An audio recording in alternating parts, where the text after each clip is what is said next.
What's up everyone, welcome to this video.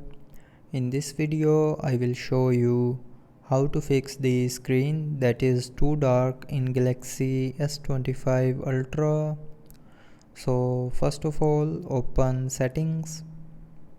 Now in settings, scroll down and here click on accessibility.